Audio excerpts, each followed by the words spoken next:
Today, opening statements are expected to begin in the trial of a teenage boy charged with killing a mother after a fender bender. In February of 2021, police say that 32-year-old Pamela Cabriales bumped her car into another car near I-25 in Colfax. They say Remy Cordova, who was 14 years old at the time, jumped out of the car with a gun and fired several rounds into her car, killing her. Cordova is being tried as an adult. Monday, jury selection started in his trial. The victim's brother is hopeful that he will be convicted. There's no amount of time that can bring my sister back. There's no number. All we can hope for as a family is that he get the maximum sentence allowed by the law. Last year, a jury found the driver of the car, Nashawn Johnson, guilty of second-degree murder. He got 35 years in prison. Cordova's trial is expected to last up to 8 days.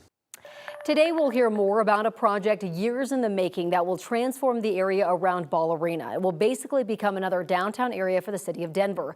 9 News reporter Brianna Fernandez joins us live in studio now. And Brianna, last night, that project went before Denver City Council and prompted hours of discussion. Yeah, it did. So in the end, Denver City Council gave the green light to rezone the area around Ball Arena. Kroenke Sports, which owns the Nuggets and Avs, is behind the project, and we'll talk more about it later today. But here's what that area could look like. We got the renderings late last night from Kroenke Sports shortly after City Council unanimously approved the rezoning proposal.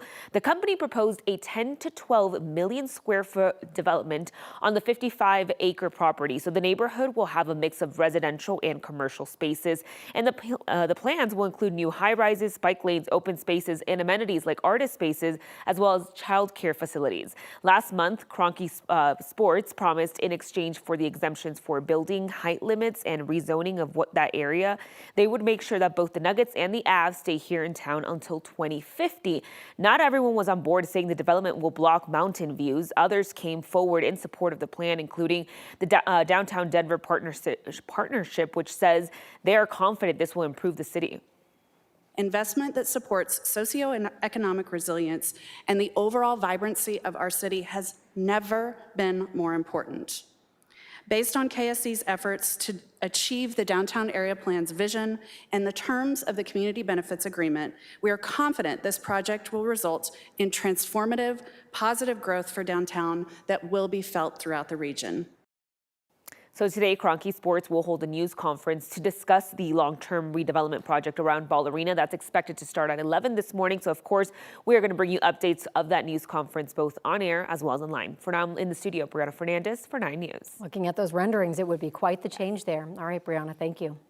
We have an update to a story that we brought you yesterday morning. Garfield County has decided to opt in to Prop 123. That is the Colorado Affordable Housing Fund that voters approved in 2022. But each county has to opt in to use that funding. Residents of the 3 Mile Mobile Home Park would like to eventually buy the land themselves to make it community owned.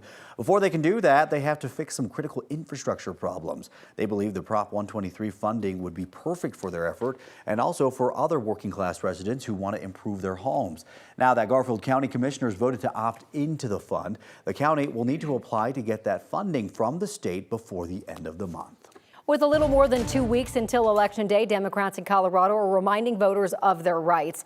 The Office of Democratic Secretary of State Jenna Griswold announced the launch of a new booklet on voter rights put together with the help of Democratic State Representative Jennifer Bacon. If you are even detained and in jail, you can vote so long as you are not serving a sentence for a felony conviction. If you're unhoused, there are ways for you to declare certain spaces as your home, places that you come back to so that you can vote, because you are also valued as a neighbor and member of the Colorado electorate. You can find a digital version of the booklet on govotecolorado.gov.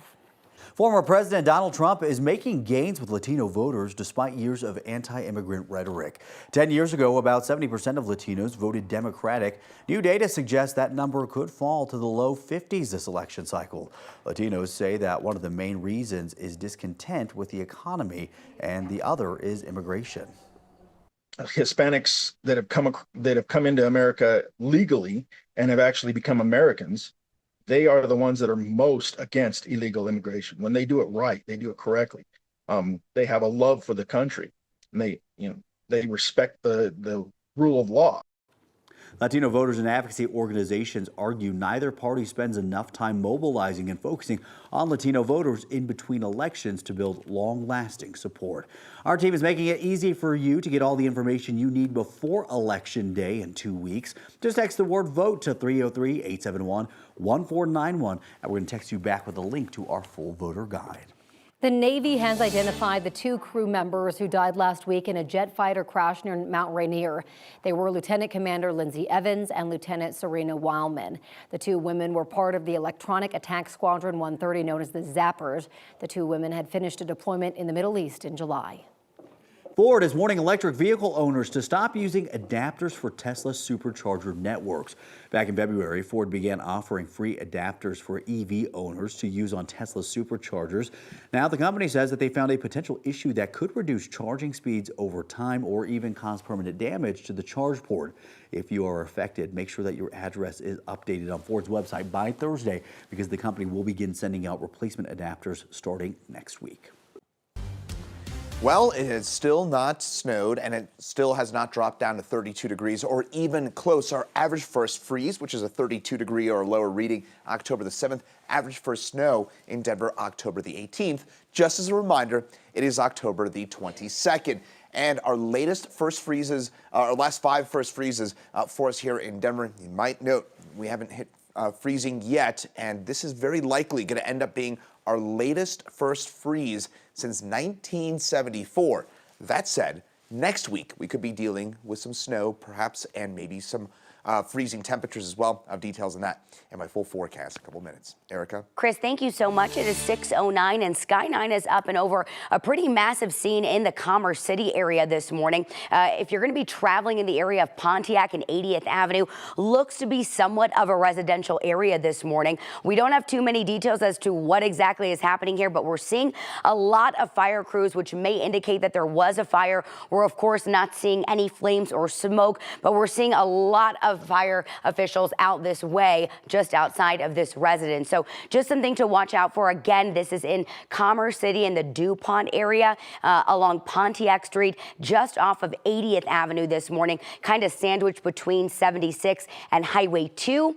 So we'll work to get some more details on exactly what's happening out this way.